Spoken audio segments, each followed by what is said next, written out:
We live in a culture that has mapped sexuality over everything. Every longing, every reach, every wish to be held. A culture that took the softness of human touch, the ache for connection, and the mammal need to co-regulate and called it all sex. Of course we're confused. Of course our bodies speak 1,000 languages, and our minds only have one translation. When I say I want to sit next to someone, to feel the warmth of a forearm beside mine, to let our fingers tangle in a quiet way that says, I see you, I'm not always talking about sex. My body is speaking another truth. Touch me where my nervous system can exhale. Hold me where my breath lengthens. Help me remember the shape of safety. And science backs this. There are tiny nerve fibers in the skin, tactile afferents, whose only job is to respond to affectionate, slow, intentional touch. Not erotic touch, not genital touch, just human touch. They light up when a hand moves at the speed of love. They send signals straight to the emotional brain, whispering, "You're safe? You belong? Stay here." This is biology, not fantasy. But when you grow up in a world where adults only touch when sex is nearby, your body learns to mislabel its own messages. Connection gets called desire. Desire gets called sex. Everything fuddles into one narrow channel.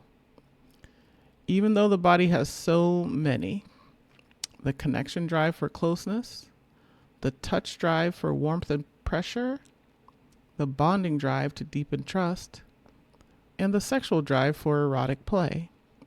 4 unique systems, 4 distinct neural circuits, but we only speak of one.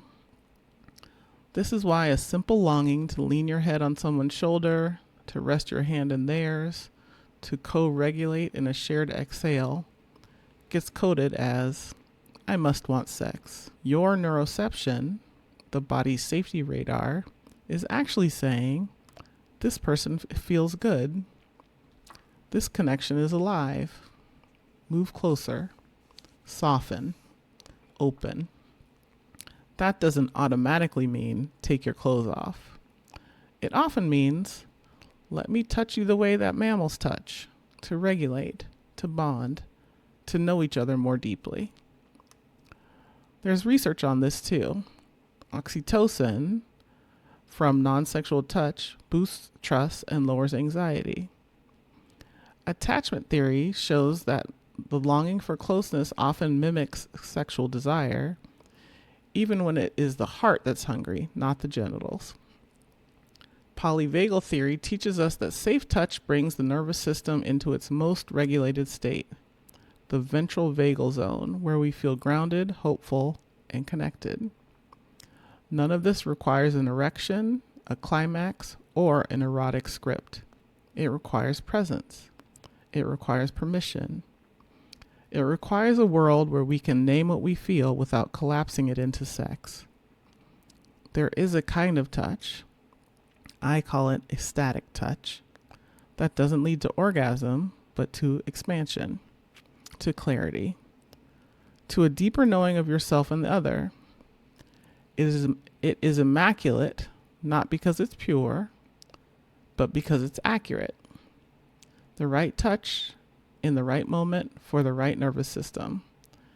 This is what most of us are striving for. Not sex, not friction, not performance, but being met. Being regulated through another warm body. Being reminded that connection can live in the hands, not just the hips. Being allowed to want touch without having to want everything else. So there is a new map, the one our bodies have been trying to teach us all along. Not all desire is sexual desire. Not all longing is lust. Not all arousal is erotic.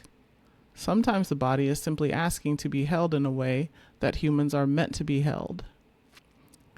This is what I'm building with Touch IQ and Touch High Q, a way for people to reclaim the full vocabulary of touch, to distinguish hunger from heat, bonding from sex, regulation from climax, a way to return to our original intelligence, a way to touch and be touched at the level of truth.